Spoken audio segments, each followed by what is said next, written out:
everybody is doing well. Thank you so much to Governor Tenaya for inviting me, and to the district board who's taken the time to plan today's event, and to all of you for attending. It's fantastic to be with you here for our online virtual FMR event. So, I know the theme here is connection and connectedness, and I thought a lot about that. I'll introduce myself in a second, but I will share with you when I read that was the theme, and really that was the sort of essence of how we're all connected to each other. I thought about connections and the fact that social media and Zoom and all of these opportunities to instantly connect didn't exist when I started my time in the Kiwanis family, and they've evolved over time. And in a lot of ways, the pandemic has had so many negative things, but a positive is perhaps the opportunity for us to do more of this. People who couldn't typically travel in person to a location, or people that may never have connected other ways. Technology is allowing for that. And it's really highlighted that we are in such a connected world. And so what a great theme for this event today, and for us to dig into and talk about, because the Kiwanis family is all about connection. It really is. And I'm going to talk about that a little bit in my few minutes with you today. But those connections, sometimes they're short-term, sometimes they're long-term, but no matter what, they're always important. Whether you realize it or not, those interactions here in our Kiwanis family, that connectedness is critically important. So who am I and why am I here today? So as Governor Tenaya mentioned, my name's Josh Hiscock. I am a member of Kiwanis, and I'll tell you more about my Kiwanis family journey in a few minutes. I live in Ellicott City, Columbia, Maryland, so I'm not too far outside of Baltimore for those that have some Capital District geography. I'm a member of the Kiwanis Club of Ellicott City, and I'm also a member of the Capital Next Generation Kiwanis E-Club, which I'll talk a little bit more about later. Professionally, I work in higher education. I've always worked for colleges and universities. I'm the executive director of annual giving and alumni relations for the University of Maryland School of Dentistry, which is part of the University of Maryland, Baltimore. But I've worked in higher education, so Greek life, student affairs, leadership development, student organization development. I've worked through the whole gamut of things over the last 16 years. And so I love working with college students, and I love the chance to get to interact with CKI members. And so I'm really grateful for the opportunity to be here today. Let me jump right in and ask this question, because I got a hint of it earlier. How many of you were in Key Club in high school?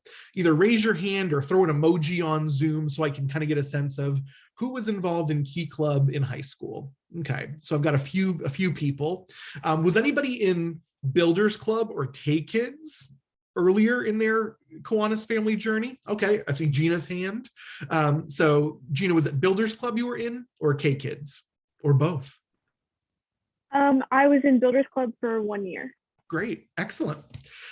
So again, K-Kids is elementary school age students, Builders Club is middle school age students, Key Club is high school, CKI is college. So talk about connectedness and family. Kiwanis has created a structure that lets you literally be a part of this organization from around first or second grade through the rest of your life, right? We have a structure that encourages connection and family. For me, my Kiwanis family journey started in high school. So I grew up in a town called Orange, Massachusetts, up in the New England and Bermuda district. So Orange, Massachusetts is sort of in Massachusetts where Vermont, New Hampshire, and Massachusetts meet. So when people are like, well, are you near Boston? The answer is no, but an hour and a half west, sort of in the north central part of the state. Small little town. My town had 7,500 people. So certainly I was not from a big place. My high school was grades 7 through 12, and there were 750 people. So I graduated in a class of 99. Pretty small compared to some of the high schools you probably went to, and probably small compared to some of the universities you even went to, or go to now, I should say. But In high school, Key Club was the thing to do. I don't know what it was about the people who were in my Key Club previously. I know that it started back in the 1960s at my high school. So Key Club was founded in 1925. Took a while to find its way to Orange, Massachusetts. But I know the people that were in Key Club before me had set up a huge foundation of traditional service projects, a real history in our school and in our town. So by the time I got to Key Club, in the mid 1990s, it was very well established. It was the thing to do. People's parents had been in Key Club. People in the community knew that we were known for our quarterly spaghetti suppers and for our annual can drive and for doing Thanksgiving baskets. So when I heard about Key Club, I knew it was this thing I wanted to be a part of. I had a heart for service. I knew that service was important to me.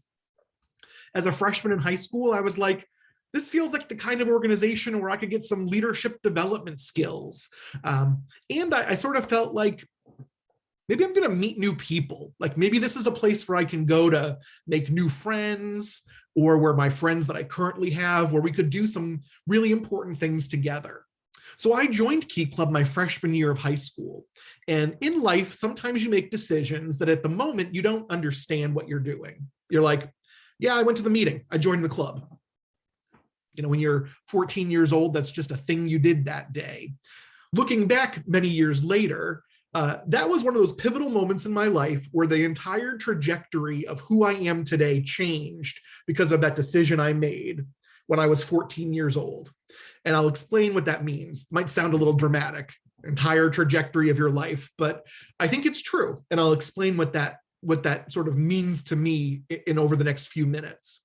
But everything I learned about leadership and service, I learned about Kiwanis because I joined Key Club. And it was only because of that experience. I was met with two faculty advisors. We talked about people in our clubs that matter. Twin sisters, both taught English in my high school. They were the faculty advisors to the Key Club and still are to this day. They should have retired long ago, but they love Key Club so much, they are still there. Pam and Penny Smith. It's caring adults like them that really helped me to see what connection in Key Club and the Kiwanis family were all about. Like, they took a genuine interest in me as a student. They asked me one day, Josh, would you ever consider running for a leadership position? They would ask all the members of the club, what are your goals? What do you want to do during your time in Key Club? So connection began right away with two caring advisors who asked me about me and wanted to know what my goals and ideas and plans were. The students in the club, they wanted to be connected. This is the mid-1990s. The internet was just becoming a thing. It was all about sitting together at club meetings and saying, hey, I'm Josh, who are you? Tell me more about you. We had to really organically build those connections, but people in the club wanted to know about each other. We were all very interested in learning who people were and what they were doing. And it was that genuine care and connection that really endeared me to Key Club. When you're in high school, back in the 90s, but even more so today, there's 1,000 things you can do, right? Your honor societies, athletics, arts, drama, music, there's no shortage of organizations to belong to. And so retention matters, right? Very easily people could come to one Key Club meeting. If no one talked to them, they could leave. So people knew it was about building relationships and about making sure people felt included and welcomed and valued. And so that's a kind of a hallmark of the Kiwanis family. That's something that I felt at the very beginning of my Kiwanis family journey. And I hope you did as well. I know Gina mentioned in the chat, her Key Club advisor is still like a best friend to this day. So that genuine connection that you make with somebody, it's not just in Kiwanis, but I think that the Kiwanis family is really good about that, because that connection led to positional opportunities. When my advisors asked me what I wanted to do in Key Club, I said, I think I might want to run for this lieutenant governor position that I hear about. They drove me to my first Key Club lieutenant governor election, and I won the election. And I ran for lieutenant governor twice. And I was the Key Club district governor my senior year because I was encouraged to pursue a position, to put myself out there by those caring adults who were my advisors. My advisors were the ones that told me that, Key Club has this international convention. You should think about going. And in fact, they helped me figure out how to pay for it because my family, we didn't know how to pay for a trip that expensive or how to get me signed up for it through our New England district tour. My advisors guided me. They helped me. So a freshman in high school, I finished my freshman year. I went to Miami Beach, Florida for my first Key Club International Convention. And then I went to Atlanta and Chicago for future conventions because they cared enough to figure out how to help me get to where I wanted to be. And Key Club provided scholarships, right? Those connection opportunities provided funding for college, whether it's at the local level or the district or international level. So many of those opportunities come because we build connections with each other. We share information and we talk. And at the club level in a Key Club, that's where it all started for me. So when I graduated from high school, I felt like I was really filled with these great experiences because of that connection. So I actually went to college in Washington, D.C. So I came to the Capital District, left New England, came here. I got my undergraduate degree from the George Washington University, where I know we have an amazing CKI club. And then I went and received my master's degree from University of Maryland College Park, where I know we also have a wonderful CKI club. I did not get as involved in CKI in college as I was in Key Club in high school. But I will tell you that my Kiwanis family connections carried with me from New England down here to the Capital District. When you build a genuine connection, it doesn't just disappear. It stays with you. And so those connections helped me to make new friends. So some of my best friends at GW were people I was on the Key Club district board with in New England that also went to GW. I think when I was at GW, there were 3 Key Club International trustees, 2 or 3 Key Club district board members that I knew. It was a friend group, right? Here I was hundreds of miles from home, but I knew people because of my Key Club connections. The Kiwanis family provided that opportunity for me. And anytime I met somebody, and they mentioned that they were in Key Club in high school, instantaneously I could say, oh, so you understand the Kiwanis family. I did participate in CKI for a couple of years in college, and it felt like a home because people understood the Kiwanis family. They loved service, they loved leadership. It felt so genuine and so real. But that was where I started to build a professional network. And again, we make connections not always knowing where it's going to lead. But absolutely, we had the opportunity to, I connected with people by email, and I connected people, through, because that was emerging in the early 2000s, email became a thing. We used a lot of AOL Instant Messenger back in the day. That was, very popular, very popular. I will tell you that lasted a very long time, and I was sad when it went away. But I think text messaging sort of, did that in. But we didn't have, video messaging the way we do today. But we used phone calls. We called each other. Hey, how are you? We kept in touch in through still writing cards and letters. So all those high school relationships carried with me to college. The skills that I learned in terms of how to build relationships, they were there. Relationships are a way to build memories, to build motivation. People motivate each other, and so much more. So honestly, that Kiwanis family connection, pushed me from Key Club into my CKI and college experience. And after college, I did my graduate work at Maryland, and then I moved around a lot. So I will tell you that I kept in touch with all my Kiwanis family friends, no matter where I was. And so I know that you do that as well. I'm sure you keep in touch with some of your people from high school that you cared about.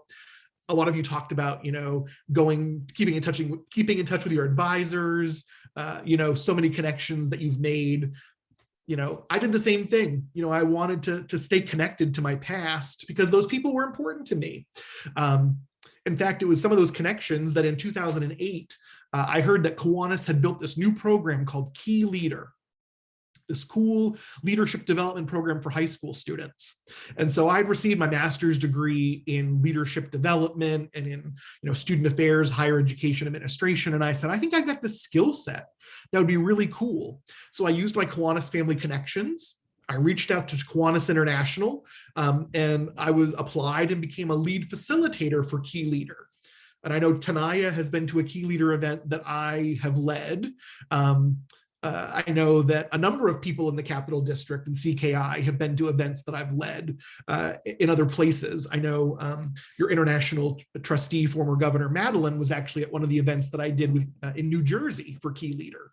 And it's a life-changing experience, but I got the chance to become a facilitator because I had the Kiwanis family connection, and I knew they were starting this program, and I knew people involved, and I could say, I think I have a skill set that you could use.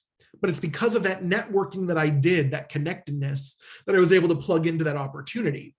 And in 2010, I actually joined Kiwanis. So I've only been in Kiwanis for 11 years officially, even though I've been involved with the Kiwanis family since 1995. And it's actually because I moved around so much that I didn't join Kiwanis earlier. I was in Maryland after my time in DC. I lived in Massachusetts again, Rhode Island, North Carolina, before I ended up back in Maryland. So bouncing around is kind of hard when you're trying to find a Kiwanis club, which I'll talk about that in a moment. But I landed here in the Capital District, and I knew a gentleman named Mr. Bill Hand. And Mr. Hand was a Key Club district administrator for a while here in the Capital District, and an assistant administrator as well. And I knew Bill, and I said to Bill when I got here, help me find a Kiwanis club. I know you, I trust you, I know you're going to steer me in the right path. And he really mentored me into figuring out, okay, well, if this is where you're going to live, here are the clubs around you. Try them out. Visit a few Kiwanis clubs, see who you make a connection with. Because it's so true. You connect differently with different people. And he encouraged me to figure out where was the best fit for me? Where was my connection in Kiwanis? Where did I want to make that next step? And so actually I joined his club. He didn't force me. I just chose to join the Kiwanis Club of Crofton, Maryland, which is in Anne Arundel County towards Annapolis. And so for a few years, I was a part of his club, and they were so welcoming and inviting. It was an amazing experience. Then I bounced around a little bit in terms of joining a club in Tysons, Virginia, in Tysons Corner area. The Kiwanis Club of Tysons was a great home for me for a couple of years as a club. And now I'm with the Kiwanis Club of Ellicott City. It's all about finding a good fit. And all along the way, I made connections with great members of Kiwanis and with members of Key Club and CKI. And, I know that, it's a way to kind of pick up more connections by attending events and service projects and getting involved. So I've been in a number of clubs since I joined Kiwanis, but I continue to make connections. One of the things this past year that was really special, again, the pandemic created so many negative things. But one positive is that I actually helped to create a brand new Kiwanis club this past year. In fact, in the Capital District, we chartered 2 new e-clubs during the last Kiwanis year. Now I know, Dr. Brent, his wife Tara, is part of one of them, the Legacy e-club. I helped to charter the Next Generation e-club. And the thing I loved about designing the club and recruiting members is that everybody in that club right now is a former member of Key Club or Circle K. So it's somebody with Kiwanis family history. That's not a requirement to belong, but those are the types of people that we're interested in joining. And the great thing about our e-club is that you don't have to live in the same geographic place. So think about that.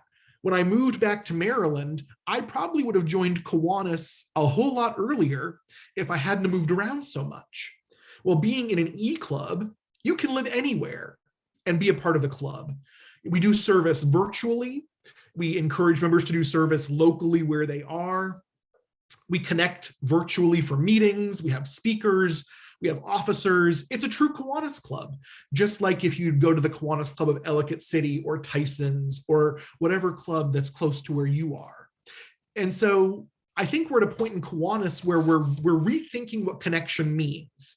Connection is not having to go to a Kiwanis meeting at 8 in the morning and eating breakfast together, or 6 o'clock at night and eating dinner together. A venue like this could be a Kiwanis meeting. And it's about connection, and the fact that connection looks different and doesn't have a one-size-fits-all model. And that's led me to really grow that Kiwanis club, that Kiwanis E-Club that we've started. We're always recruiting new members. We have 16 members. We've got 4 or 5 new members joining us this month. We're really growing exponentially because people are finding it to be a great way to connect. Being in Kiwanis has opened up a lot of doors for me. I talk to people, I network, I build relationships. And so I've been a club president twice. I've been a Kiwanis lieutenant governor. I'm currently a trustee for the Chesapeake Bay region. You know, I've been our district's youth protection manager. You know, I've had the chance to serve on international committees. You know, I just finished chairing a committee for 2 years, made up of Kiwanians from around the world that launched a leadership development program called Kiwanis Amplify. And so the opportunity to do all of this came because I asked questions, I got to know people, I built relationships, and it opened doors. So I think for me, what I want to share in my last few minutes here is just a couple things, tips for you as CKI members about building relationships and why that's important, and some things I hope you keep in mind as you build your own clubs. And for some of you, you know, I know Caitlin mentioned she's a senior at her college. You know, a lot of people are thinking about what's next for them, whether it's graduate school, that might mean staying in CKI. That also might mean thinking about, do I want to join Kiwanis, and what could that look like? So some things I want you to remember. The first thing is always talk about CKI.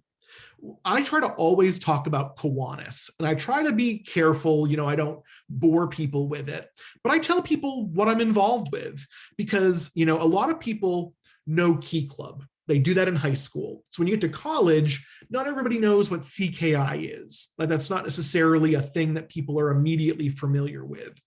So talk about your organization. Be proud of what you do. A big part of making connections is talking about the fact that you're about service and fellowship. And there's a global organization of people that connect around these themes and these tenets. Talk about it. You know, nobody is, going to join you if they don't know you exist. You know, I would never have joined Kiwanis had I not known that Key Club existed and had I not had that experience. So if we want to grow our Kiwanis family, if we want to build more connections, we have to talk about the organization that we're a part of and the family that we're a part of. Because the more you talk about your mission and what you're all about, the more people could be drawn to you. I know on college campuses, because I've worked on college campuses, there are dozens of service organizations. Right? You've got, you know, APOs, you can join like fraternities and sororities that are dedicated to service, never mind our social Greek organizations. You can join Habitat for Humanity. You could join religiously affiliated service organizations. I mean, we all have a list of the competition, right? And the reality is there's only a finite number of people to join those organizations. But if they don't know that CKI exists and that it's part of a global family of servant leaders, and there's opportunities for leadership development and for fellowship and for service, you got to talk about it, because no one will ever join if we don't talk about it. That's the first step in building connections. The second thing I would say is, you know, relationships matter. Don't just talk about it, be about it. No, don't just talk about CKI, live it, be visible. I'm a firm believer that people don't join organizations, people join people, right? People join people. When someone goes to a CKI meeting, they might love the mission of the organization, but if they look around the room and no one talks to them, or nobody tries to get to know them, or they don't feel a connection to the people in the room, it's probably the only meeting you're ever going to see them at. People want to feel like they matter, because people do matter. And people want to feel like their skills are important, because their skills are important. So when you're there, you know, build relationships for the long term. You know, I think about the work I do professionally right now. I work in alumni relations. Okay. And so that's a really great example here of alumni relations. You're all in college. Someday you will graduate successfully and go off into the world for your career. You have no obligation to look back to your alma mater. When you graduate from Mary Washington or George Mason or the University of Wisconsin at Madison, you can walk away for forever. My job is to try to keep people connected for life. That's sort of what we're trying to do in the Kiwanis family. You could be in Key Club or CKI and you could be done and walk away for forever. But our hope is that you stay. We want you to stay in CKI for all the years you're able to join and be a member. We want you to stay in the Kiwanis family. So when we think about building relationships, we don't want to make them short-term and transactional. We want to make them meaningful and long-term. Your experience in CKI is something you will remember for the rest of your life. And certainly we want the Kiwanis family to be a part of your life in the future. We don't want you to have a bad experience. We want you to have positive opportunities, positive experiences that you want to stay connected in the future. So always talk about CKI, build relationships, and networking is a way to do that. Now, I will tell you, we've all been to a Kiwanis meeting before. I think most of you probably have. Anytime you go into a social setting, it can be weird, right? It can be awkward, right? Not everyone knows how to network. Not everyone knows how to build relationships naturally. But I know that CKI members want to get to know each other. And trust me when I say Kiwanians, we want to get to know you as well. So when you get into a situation where you're networking, find a way that works for you. Right? I always tell people, the students that I work with, there's no one right way to network. So maybe if you're a little better virtually, go to events like this and network with people electronically where you're able to do it via Zoom. Maybe networking for you is sending somebody an email because you're better writing an introduction about yourself or asking questions with words. Maybe you're much better speaking. And so you want to take that approach and you want to network over the phone or Zoom calls or in person. Some people are not great at it, but practice your networking to build relationships and connections. Making friends is hard. And sometimes if you use those same skills you use when you get to know somebody, ask them about themselves. Why did you join CKI? What brought you to our meeting today? It was great to see you. How was your week? Tell me about your major. What do you want to do when you grow up, so to speak, right? Where do you want to use those skills? Or if you're interacting with Kiwanians, ask what they did professionally. Ask about what brought them to Kiwanis, their favorite service project. That's how we build relationships and connections. Be aggressive about it. Be inquisitive. Make sure that you're showing a genuine interest in people.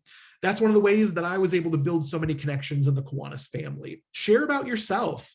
Don't be afraid to share a little bit about who you are, what you love, and what you want to do, because you never know when you build a connection where that's going to take you. Connections can provide personal support, professional opportunities like jobs or internships, opportunities to get more connected in Kiwanis and the Kiwanis family. You never know where a connection is going to take you. I'm going to finish up by sharing this. I will tell you that connections make the world a lot smaller. And the number of people that I know through my Kiwanis family connections, I feel like I'm meeting people all the time. Like, oh, George Whitney, or oh, Joe Stankus, or oh, you're a part of Kiwanis in a totally different place, but some of the same people I know, just because we have that Kiwanis family connection. It really feels like an actual family. It really, really does. I work in Baltimore, which is nicknamed Smalltimore because everybody in Baltimore knows each other. I thought the Kiwanis family is very similar. Everybody knows everybody. So make it a priority to get to know people. Don't just make it another thing you do. Make it something you're really focused on, because the experience you have can truly adjust the trajectory of your life. I think about, what if there was no Key Club for me? Would I ever have joined Kiwanis? Would I have the same love for leadership and service that I have? What if there was no CKI for you? Maybe you're having an experience right now or building a connection that you would never have had any other way. And what if there was no Kiwanis at all? to sponsor all these organizations. Kiwanis was founded in 1915. What if that didn't happen? We need to continue to build the Kiwanis family and grow it so that we can provide opportunities for future generations of Key Club members, CKI members in college, and for all the other students who are involved with our programs. So I'll end by saying that, connections matter. I know you're making them. Continue to do it. Also, continue to stay in the Kiwanis family. I hope that when the time comes for you to graduate or go on to graduate school, whatever's next for you, think about staying in Kiwanis. Maybe wherever you live locally, find a club that works for you. Perhaps join one of our e-clubs. Wherever you move to, we've got 2 great e-clubs here in the Capital District that would welcome you and would welcome having new members to do service together. You could even start your own Kiwanis club. I know some of you are instrumental in starting your own CKI clubs and growing your clubs. That's always something you can do as well in a community that you're in. But all of that goes back to building connections, having resources, and growing your network. So stay connected with each other. These are the people you lean on in good times and in bad, and stay connected to Kiwanis, because I think that the Kiwanis family will always be there for you. And as it has for me, as for Dr. Brent and for others, the Kiwanis family is truly a second family that you can always count on and that's really there for you. So Governor Tenaya, thank you so much for the invitation to chat today. I hope everybody's thought a little bit more about how they can be more connected on their campuses or to their Kiwanis family. And I really look forward to seeing all the big successes that your clubs achieve this year as you come out of the pandemic, continue to grow, and have a great year of service ahead. So thank you so much for the chance to be with you today. I really appreciate it.